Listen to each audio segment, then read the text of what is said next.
Hi everyone, my name is Roberto Carlos Lemus, and today in Exquisitamente Wine Network, where wine meets culture, we have our friend Cecilia Soto-Loftus, winemaker and founder of Calayas Wines. Bienvenida, Cecilia. Gracias por tenerme. Bienvenidos. Thank you for joining us today. We have so many questions to ask you. Our audience wants to know so much about you. So let's get to the nitty-gritty. Let's start. Well, the first question that we have for you is, what is wine for Cecilia Soto-Loftus?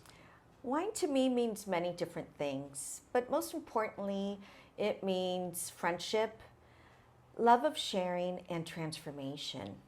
And it was my love of sharing wine with others that was the driving force for me to start my own business many years ago. And I also think wine is somewhat magical because it goes through a transformation process. It starts out as a fruit and it turns into something that we drink. So I can appreciate the transformation process that wine undergoes, just as we do throughout our lives. Throughout our lives, we go through transformative life events, some good, some not so good. So I can appreciate the transformation process that wine undergoes, just as we do throughout our lives. That magical transformation that you're talking about is so important, not only for that grape, but I for agree. us as well. So I'm so glad that you mentioned that. Thank you. Let's move on to the next question. What is the importance of Latin wine culture in California, in your opinion? Roberto, in order to answer that question, we need to go back in time. Latinos have historically been left out of the history of the winemaking process. That history has generally been a white narrative.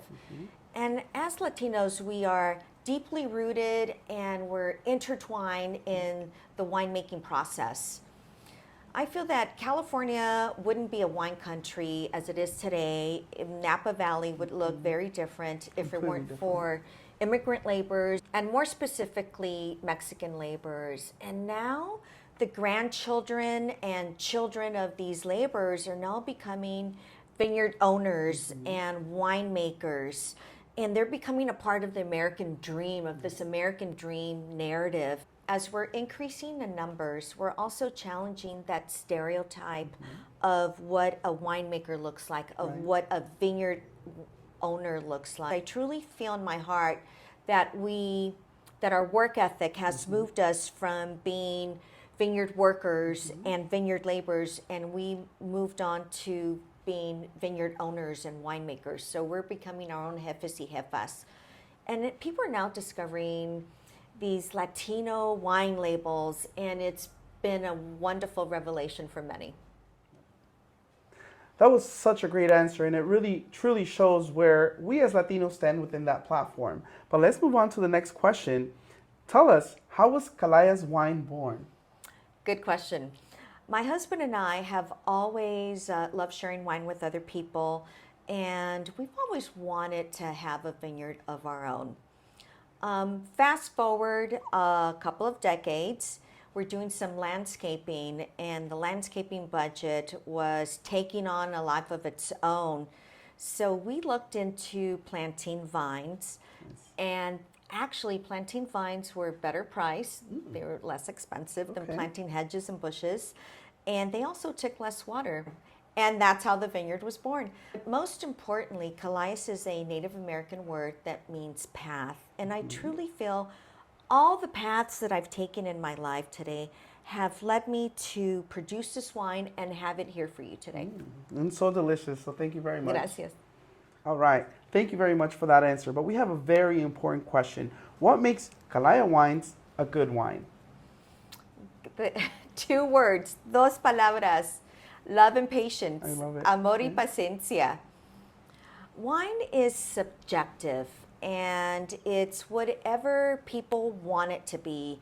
It's whatever you think it is. For example, some people may like a lighter wine. Some people may like a heavier wine. Some people will probably only drink red wine versus white wine. Life is a journey, and so is wine. And our like of wine changes throughout this journey. And there are subtle differences in wine every year that help you build upon that journey.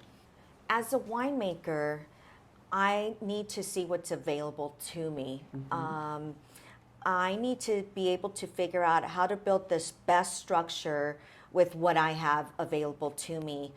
And Mother Nature and the fruit will dictate what you will make. For example, in some years you may have a better harvest of one type of grape versus another. For example, you may have a really good harvest and a really good quality of a Merlot grape gives wine that fruitiness. A Cab Franc grape gives wine that earthiness. A Cab grape gives wine that tannic quality. And a Petit Verdot grape gives wine that I don't know what it is factor, but I love it. To sum it up, Mother Nature and the fruit will dictate what you will make. And from there, you have to figure out how to build the best structure to your wine. Nice. Thank you very much for that answer. All right, so we talked about all the different characteristics that make each wine unique. But what we would like to know is what differentiates Calaya Wines from other brands?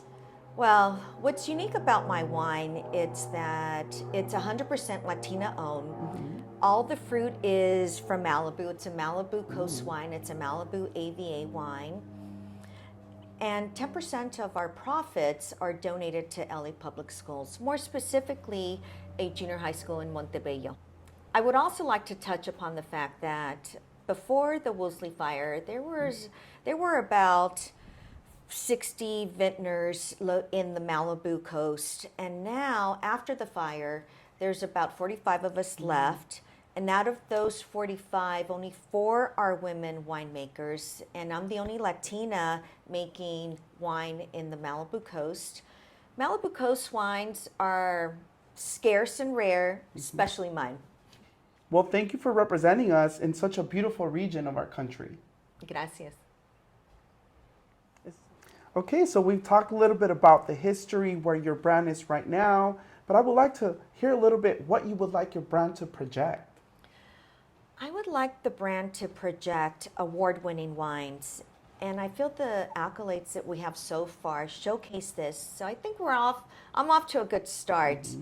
I would also like for Latinx wine drinkers and wine lovers to look at this wine, to look at this wine label, and look at it with orgullo. Many of us have the same narrative. We're immigrants, we're hardworking, and we all strive for that American dream. I know for sure with the quality of wine that you have on the table, this will definitely project what you want this to project. But let's move on to the next question.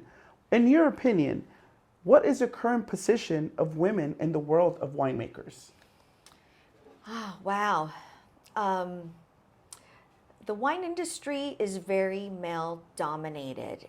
And in the past, the only way a woman could break into this industry would be through death of a spouse. In California, there are about 4,000 wineries. And out of those 4,000 wineries, only 10% are women lead winemakers. And out of those 4,000 wineries, only 4% are owned by women. In 1965, the first woman graduated from UC Davis's viticultural program.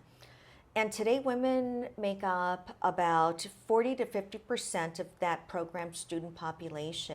So it seems as if we've made some institutional changes, but we still have a long way to go. There are organizations out there like Women in Wine, Women of the Vine and Spirits, that give women a voice in the industry. All right, thank you very much for that answer. Let's move on to the next one. What kind of wines does Calaya Wine produce? We have 2 wines. We have a Cab and a Chardonnay. Oh man, and I want to hear, what would you pair that with? Oh my gosh, I am such a foodie. I love food. I love to eat. The Cabernet I like to pair with a good steak or with tacos de carne asada. And the Chardonnay I can pair it with anything from seafood to arroz con pollo. Thank you for giving us those tips on what to pair these dishes with. Let's move on to our next question. In what way does Calaya's Wine get involved with philanthropy benefiting our communities? We're involved with the community in many different ways. 10% of our profits are donated to public schools in Los Angeles, more specifically a middle school in Montebello. Nice.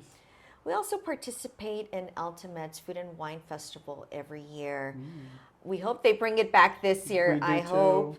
Altamed is a health safety net provider in Los Angeles and Orange counties. And most recently, they've asked us to become a part of a board that helps increase the health status of women and children. And that kind of ties in nicely with my public health background. And we're also involved with an organization called HOPE, which stands for Hispanas Organized for Political Equality. It's a nonprofit, nonpartisan organization that trains and teaches women how to become civically engaged in their communities, which is so important today. Well, thank you very much for having such a delicious brand that is also socially responsible, which is very important in this day and age. You know what? It all has to come from the heart. It has to come from el corazón, and it's been my honor to work with these organizations. Ay, me encanta. Thank you very much for that answer, Cecilia, but we want to move on to the next one, a very important question. Where can we buy Calayas wine? I'm so proud, tengo mucho orgullo that you can find it throughout Malibu restaurants and in Santa Monica. And you can also find it at my favorite Mexican restaurant, Pez Cantina, in downtown Los Angeles. Oh my God, their food is so delicious. Chef Pratt and Lucy are doing such an amazing job. And you pairing it with your wine, super delicious. Okay, and where can we find you on social media? Oh yes, we have an Instagram. We're also on Instagram, Calaya Wine, and you can also find us online. We have a website, calayaswine.com. Make sure you guys go it. We're going to make sure we leave it here at the bottom. And I just want to say 10% of your purchase goes towards public schools. Okay, make sure you guys support our communities by buying some delicious wine. And one last question that we have for you, Cecilia, is what are some tips that you can give to new wine aficionados? Wow. My tips would be buy local. When you go out to a restaurant and you want to order a wine, ask your server if they have any local wines. It's so important to support small wineries, small winemakers, because they're truly artisan and their wine reflects that. And I bet more than likely you'll never find that wine anywhere else. And I bet you'll also be blown away. Well, thank you very much for these very important tips, Cecilia. Our audience, I know they're very eager to try your wine, and the only way that you're going to be able to know the flavors is by going out there and getting yourself a bottle. Thank you, everybody, for joining us today at Exquisitamente Wine Network, where wine meets culture. Cheers. Salud. Salud.